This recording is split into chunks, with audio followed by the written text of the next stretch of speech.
My name is Pat Hamilton, and this is Hamilton Handmade.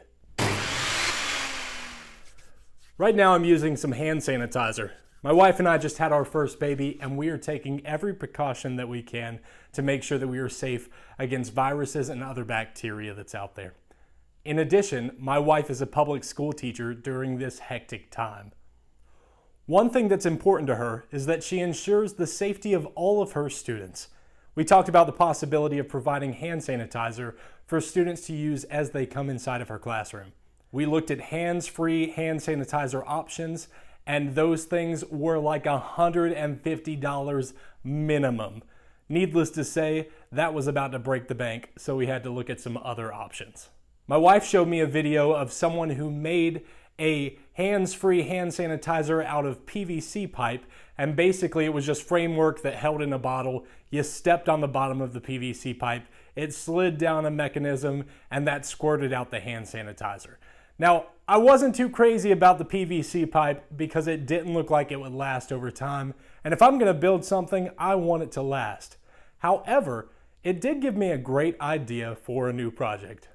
So today, I'm going to show you how to DIY a hands-free hand sanitizer station made out of wood. We are going with a stand-up design for this sanitizer. I will be using a mason jar soap dispenser for the hand sanitizer itself. The main feature of this project is that you can step on a pedal and it squirts out hand sanitizer at the top without ever having to touch anything with your hands. You'll need the following materials to complete this project. 1 standard size mason jar, 1 mason jar pump, 3 1x3x8 pieces of lumber, some wood glue, and some fasteners, which are some nails or screws. I'll be sure to link both the mason jar pump that I used along with the lumber that I purchased right up under in the comments, so give that a look. And this entire total came out to under $30, which is so much better than the original $150 that I was looking to spend. Now that we have the materials set, let's go ahead and dive straight in. We are going to start with our very first cut list.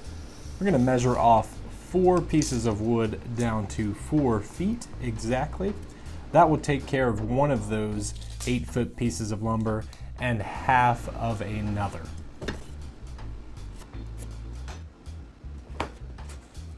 The next piece that we will measure off comes out to 3 foot and 6 inches. As I'm using one piece of lumber for 2 different measurements, once I mark this off, I like to place an X right on my excess, that way I know where the trash is. Once I have my measurements down on the lumber, I carry that over to the chop saw and precisely make my cuts, paying attention to the curve of the blade. The 3 4-foot pieces that we cut will become the main framework for our sanitizer. That smaller piece that you cut, just hold on to that for a moment, we'll get to it shortly. Ultimately, we're looking for our framework to join just about like this, with 1 centerpiece and 2 pieces on the outside. I do plan to glue and shoot all of these together using my brad nailer. Now, if you don't have a brad nailer, don't worry. Feel free to grab a hammer and nails, get some finishing nails and go ahead and tap that in after you glue these joints. Another option is also screws and a drill.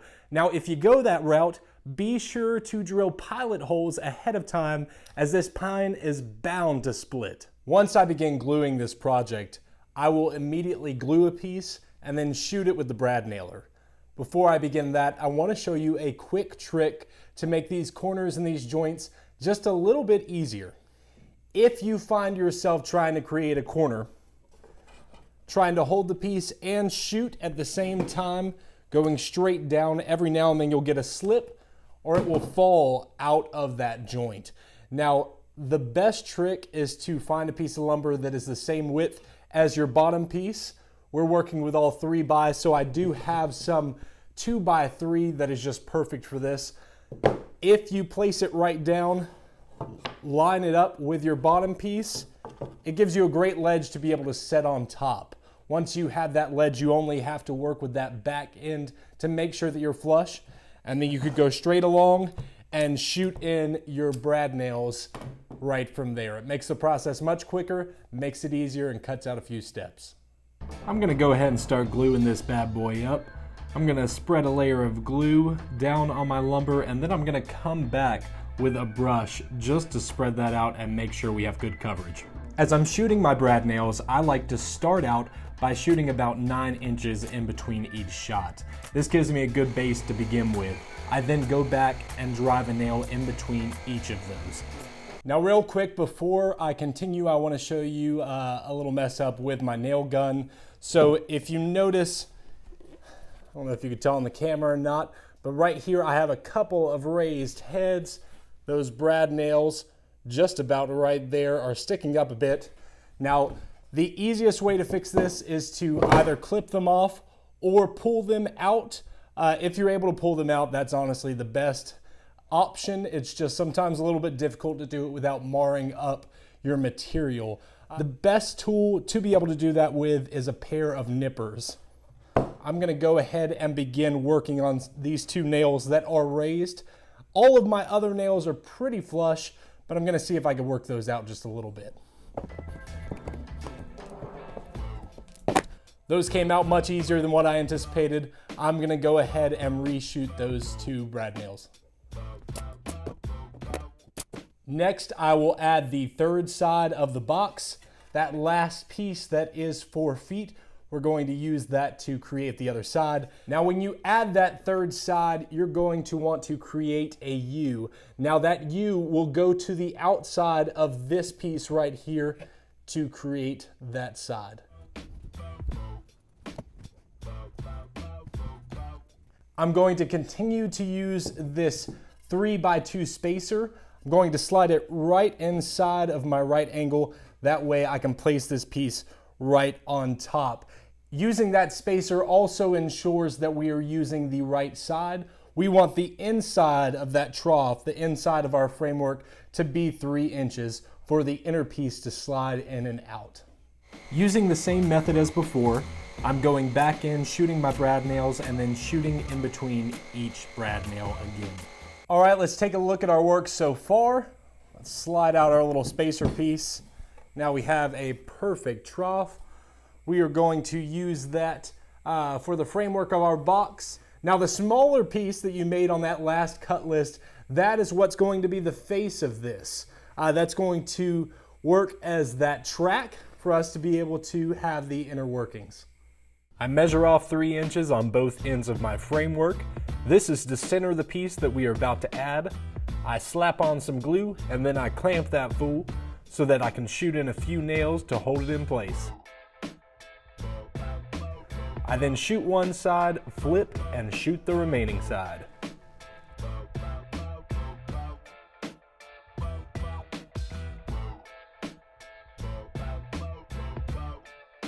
As we let that dry, we're going to take a quick hydration break. It is always a smart idea to keep your carpenter happy and caffeinated. All right, back to work. So we're going to start on our second cut list. Now the first piece we're going to measure off is going to be 44¼ inches. This is going to be the inner piece that slides back and forth. The next piece we need to measure off will be 4 inches. We're going to need to have 3 of these pieces that are 4 inches long. And the final measurement that we have will fall right at 5 inches. We will also need 3 pieces that are 5 inches. Now that we have our measurements marked off, I'm going to take my lumber over to the chop saw to begin making my cuts. Once again, that cut list includes 1 piece that is 44¼ inches, 3 pieces that are 4 inches long, and 3 pieces that are 5 inches long. Now that we have our final pieces cut, you can really begin to see the shape of the pump come together. One of the 4-inch pieces will be used for the pedal of the pump. Another 4-inch piece will be used to press down the mason jar pump. 2 of the 5-inch pieces will be used to hold in the shelf for the mason jar, and the final 4-inch piece will be used as the shelf for the jar to sit on top of. The final 5-inch piece will be the portion of the pedal that you physically step on to engage the pump. We're going to start by building the shelf for the mason jar to sit on. You want to place a 4-inch piece flat and frame it in with 2 5-inch pieces. I'm going to slap on some glue and clamp that fool, and then I will shoot in a few brad nails to hold everything in place. The piece that we cut earlier that is 44 1/4, that will be the sliding piece within our framework. The framework that we built earlier, we're gonna grab that and see what that fit is like. It fits in, but you could tell that it's a tight squeeze. Now I'm going to begin to sand or plane this inner piece right here. That way that we shave off just a little bit. Now you don't want to take off too much. You do want that to be a fairly tight squeeze, but you want it to be able to glide within that framework so that when you step on the mechanism, it easily squirts out hand sanitizer.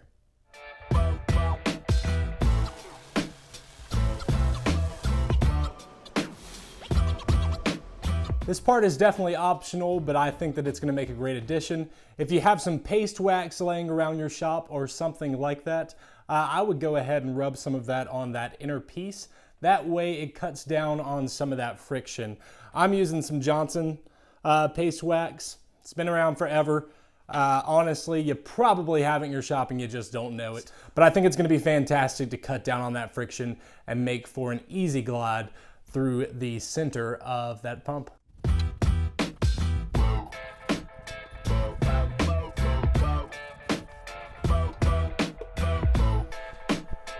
Now it's time to install the moving mechanism for the pump. I'm going to start by attaching the 4-inch piece for the pedal. This will attach right to the end grain of our 44 1/4-inch piece. I slide in the moving part and then attach the 5-inch portion of the pedal that you step on, making sure that it is centered to the 4-inch piece and that it does not restrict any movement. I flip the framework and add on the top 4-inch piece. For this top piece, I find the placement of the mason jar and burrow out a shallow hole using a Forstner bit.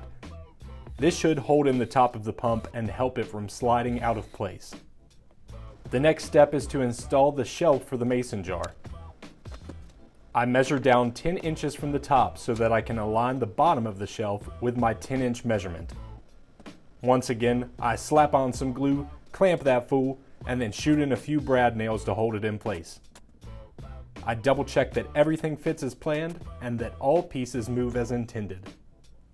Now that we have the main part of our pump complete, we're going to start working on the base for this to sit on top of. So I'm going to go ahead and flip it upside down, make sure that that foot pedal is facing up.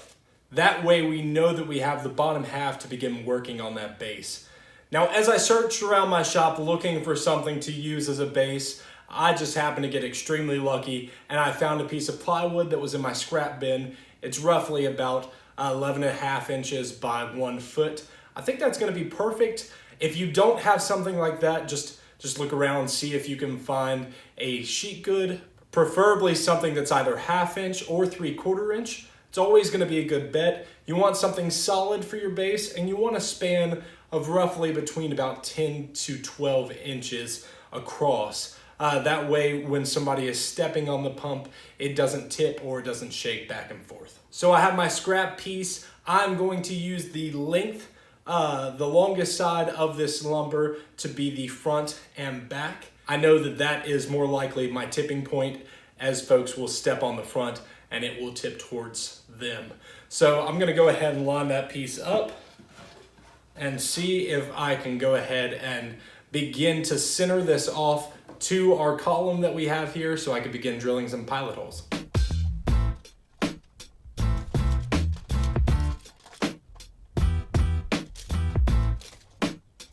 I think that I have it fairly center. I'm going to go ahead and work on drilling some pilot holes. Now, as I'm drilling these pilot holes, I'm going to be extremely mindful to where the 1x lumber is within the column of the pump itself. You want to be sure to try to get perfectly straight and in the center of those pieces of wood to ensure that you don't have splitting. I'm going to go ahead and dry fit one screw. That way it holds this piece in so I can work on the other pilot holes as well.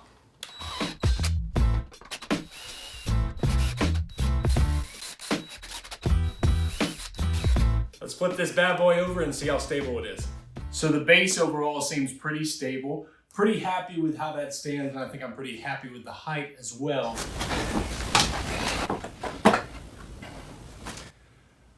All right, overall it's looking pretty good. That little hole that I drilled in the top for the nozzle seems to fit perfect, and this doesn't seem to be going anywhere. Let's see when I step on it.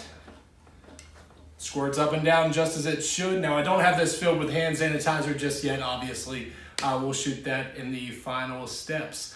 I think that my next step now is to sand this piece down. I do have some dry glue that has come out on those edges. I also kind of want to round off those corners a little bit and see if I could shave it up and give it a more smooth look. So that next step is sanding, and we're just about done.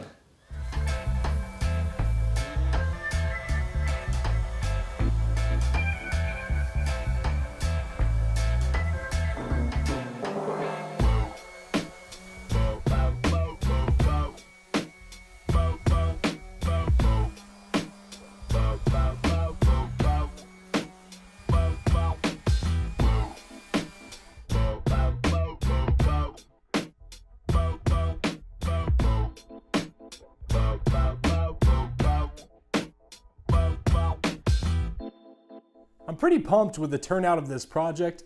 I ended up shaping it just a little bit more than what I originally intended, but this white pine shape's just so perfect under the sandpaper that I couldn't help myself but to curve off many of these edges, and I'm just real happy with the way that it turned out. This shelf right here fits my mason jar just perfect, and this little hole in the top that I drilled into this lip, it really holds that mason jar in just tight so that it won't slip. Once you need to refill the jar, you just lift this piece up, you go ahead and refill it and slide it right back in. Now I do have this on a pedestal right now just so I could get both the full size pump and myself in the shot. But basically this step right down here, somebody would walk up to it, step on it with their foot, hold out their hand, and it would shoot out the hand sanitizer just about like this. So I think this will make a great new addition to my wife's classroom, especially with COVID-19 in mind and all of the precautions that we're trying to take within the school system. I can't wait to hear her thoughts. I might end up painting it. I might end up staining it. Ultimately, I'm going to wait and see exactly what she prefers and see what's going to work best with her aesthetic. Overall, just can't wait to hear what she thinks. I'd also love to hear what you think. Be sure to add a comment down below. Tell me if you liked this project. Tell me if you want to see more. If you do want to see more, be sure to subscribe right above. Go ahead and like this video, share this video, and turn on notifications so you don't miss any Hamilton Handmade projects. My name is Pat Hamilton, and this is Hamilton Handmade.